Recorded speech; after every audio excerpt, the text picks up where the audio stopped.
kenapa Dedi itu begini sama saya? Loh, saya bilang, Dit, ini masalahnya apa ya? Saya minta kontrak, Wak, dari tahun 2020 Januari. Lu kenapa, cuy?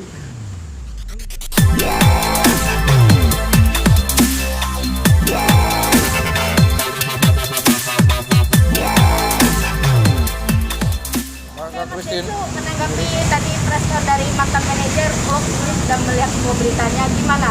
Artinya banyak poin-poin yang dia sanggah. Misalkan lu ada masih hutang 1,7 M dan perihal bokapnya itu. Satu-satu. Apa dulu nih? Soal utang. Jadi ternyata Mas Dedi yang punya utang sama dia, Mas. Iya. Gimana? Kalau aku punya utang sama dia, kan berarti dia harus punya datanya. Itu kan kita lihat dari mana, dari kontraknya. Kan saya janji sama dia memberikan hak 20-25%. Berarti kan saya hitung dari nilai nominal saya berdasarkan kontrak. Dan kalau memang totalnya 1,7 M, kalau kita ambil 10% saja, ya kan yang dia dapat ya, berarti penghasilan saya kan 17 M. Wow, saya Raffi Ahmad.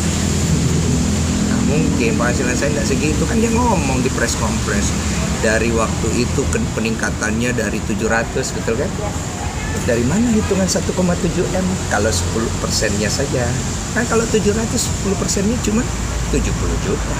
20%-nya 140. Ya kan? Jadi omongan dia tidak bagus dan tidak mendasar. Harusnya disertakan dengan bukti dan data kontrak. Laporkan saya ke kantor polisi kalau saya mengambil hak Anda.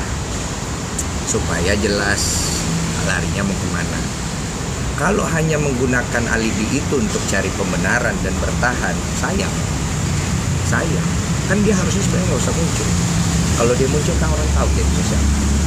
Sedangkan gue sendiri nggak pernah spill namanya. Jadi itu yang gue sayangkan. Yang berikutnya lagi adalah waktu saya minta kontraknya itu, dia nggak pernah mau kasih. Dia ulur-ulur. Dia minta dia punya komisi. Saya mau kasih komisi dasar dari mana? Dari omongan dia. Saya curiga. Boleh dong saya minta kontrak saya, kan saya yang kerja. Dan tidak pernah ada dalam aturan saya kepada dia selama kerjasama memberikan surat kuasa untuk dia menandatangani kontrak saya. Kenapa? Karena saya sudah sering mendengar penipuan-penipuan yang dilakukan beberapa manajer.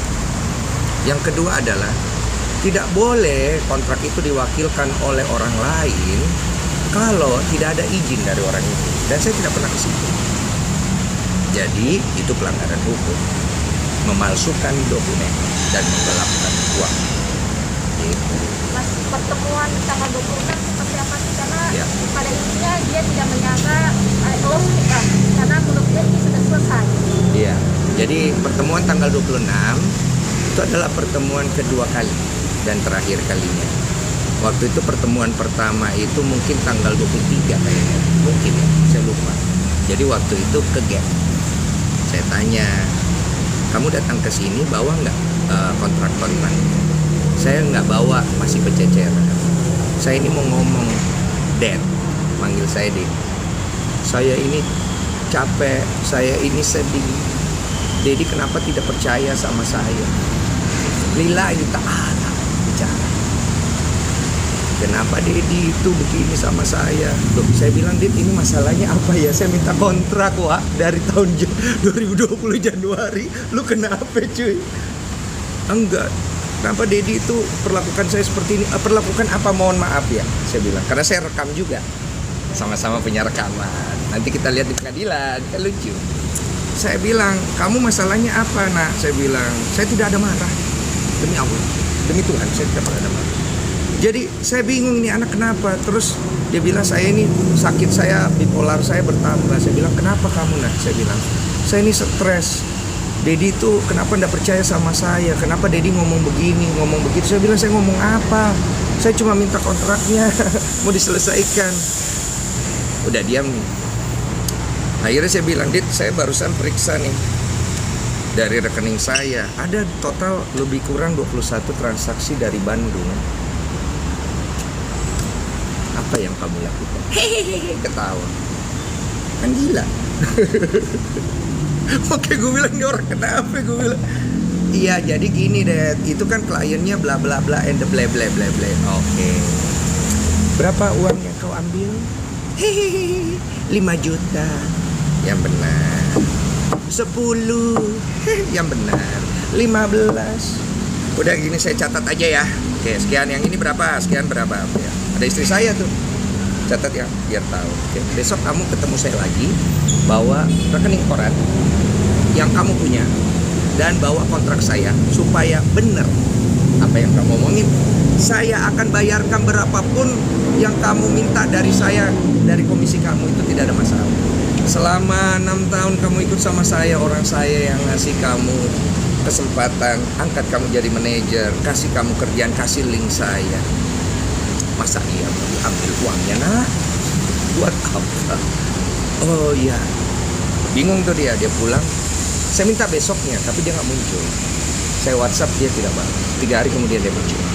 Tapi dia nggak mau orang lain mau tahu. Saya bilang nggak bisa, harus ada saksi. Akhirnya dia kasih rekening koran. Totalnya sekian yang kita hitung di hari pertama itu, ternyata lebih. Bohong berarti kan. Dari rekening koran dong kita lihat ya kan, dari kontrak. Ini kok kontraknya kok bisa kamu tulis diwakilkan oleh namamu dan atas ditransfer ke nomor rekeningmu. Kok bisa, Dit? Oh iya, Dit, soalnya itu biar cepat. Loh, kan saya tidak pernah perbolehkan. Hehehe. Loh, kok ketawa? Ini loh, nak, pemalsuan dokumen, nak, nggak boleh. Saya ngomongnya gini. Ya udah, Dit, nanti dipotong-potong aja. Iya, saya potong. Cuma jangan diambil uang kayak begini, nggak boleh. Ini saya ngomong apa adanya aja.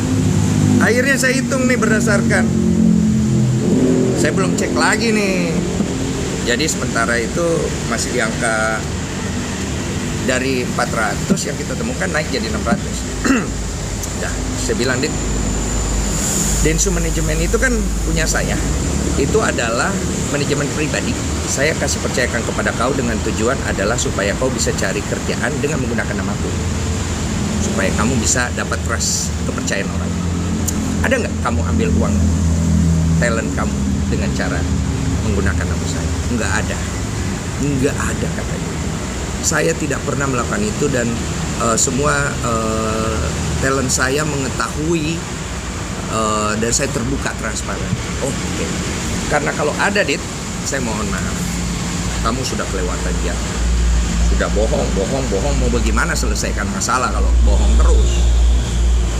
Setelah dia pulang, dicek lagi sama istri saya, ternyata ada satu kontrak yang dia bikin di luar pengetahuan saya. Kalau kontrak tadi kan cuma uangnya di markup, terus lebihnya dia ambil, dia kasih tahu saya yang tidak sebenarnya, ya. Kemudian minta lagi 25%, 20-25% dari saya. Ini enggak. Ini dibikin kontrak baru. Kemudian kontrak barunya itu sama pihak ini saya tidak ketahui. Jadi uangnya full diambil. Wow, sungguh sangat benar sekali perbuatannya. Dan masalahnya adalah dia membenarkan perbuatannya. Manajer lain melakukan hal ini. Loh, nggak gitu, bos. Pulanglah dia, kita hitung naiklah hampir 800. Gue bilang sama istri gue, potong-potong aja yang penting dia bisa lunasi. Tapi yang ini kan kewajiban dia. Kamu kan nggak perlu kamu nggak perlu untuk bayar karena perjanjiannya adalah ada kerjaan di mana kita bagi 2 biayanya. Saya bilang nggak usah, saya bayar supaya dia bisa selesaikan penggelapan uang yang dia lakukan. Oke, istri saya dipotong-potong. Muncullah Bella. Bang, saya kayaknya salah. Boleh saya cek? Boleh. Bawalah data dong. Kalau enggak kan omongan orang apa yang mau dipercaya? Semua orang pasti ingin membenarkan dirinya. Berapa, Bel? Sekian, Bang. Oke, coba dicek lagi, dicek, ternyata naik terus tuh dari 60, 80, Bella nemuin terakhir 180. Akhirnya saya bilang sama Bella, Bel, kamu mau nyelesainnya gimana? Kalau Bang Denny gimana? Kalau saya sih anggap udahlah uangnya biarkan gitu loh. Yang penting anak ini sadar kalau yang dia lakukan tuh nggak boleh dibenerin. Kalau saya pengen uangnya, Bang, karena saya cari uang susah. Oke, ini aja, Bel. Nanti cross check ke Bella ya. Bel, gini aja. Saya bantu bayarkan dulu uangnya yang dia ambil dari kamu. Nanti biar dia cicil sama saya. Kan dia kerja sama saya. Wah Bang Den, janganlah, nggak apa-apa Bel. Karena biar gimana saya tanggung jawab juga. Akhirnya mereka bikin janjian untuk ketemuan di rumahnya si mantan manajer saya dampingin supaya saya bisa bantu selesaikan. Ya dong. Kita datang, orangnya hilang. Posisi katanya 12 orang menggeruduk kata dia. Yang melakukan penggerudukan. Banteng kali ya. Katanya ada bukti CCTV, Iya, CCTV-nya dia boleh. ada suaranya. Gimana nih Mas? Nanti dilapor aja di kantor polisi. Ini 12 orang, saya mau dibunuh gitu. Atur lah. Pokoknya datang baik-baik ya kan, tiap orang punya perspektif masing-masing. Gary, pacarnya Bella bawa kamera juga kok. Nanti kan bisa dibikin. Terus saya bilang sama mbaknya, Mbak si Ditya mana? Orangnya nggak ada Mas. Sejak kapan? Sejak Sabtu kemarin. Oke, boleh saya masuk? Boleh. Kita masuk dong, kita ngecek ya. Ngecek ya. Dipersilakan. Nah, karena kita dipersilakan masuk, maka kita ngecek orangnya tidak ada. Kalau ngecek kan harus sampai ke atas ya. Iya kan? Yang penting kan kita tidak merusak. Kita tidak memukul, kita tidak berbicara keras, kita tidak membuat kerusuhan. Karena kalau kita buat kerusuhan kan pasti dia lapor Pak RT. Pak RW kan pasti tahu dong.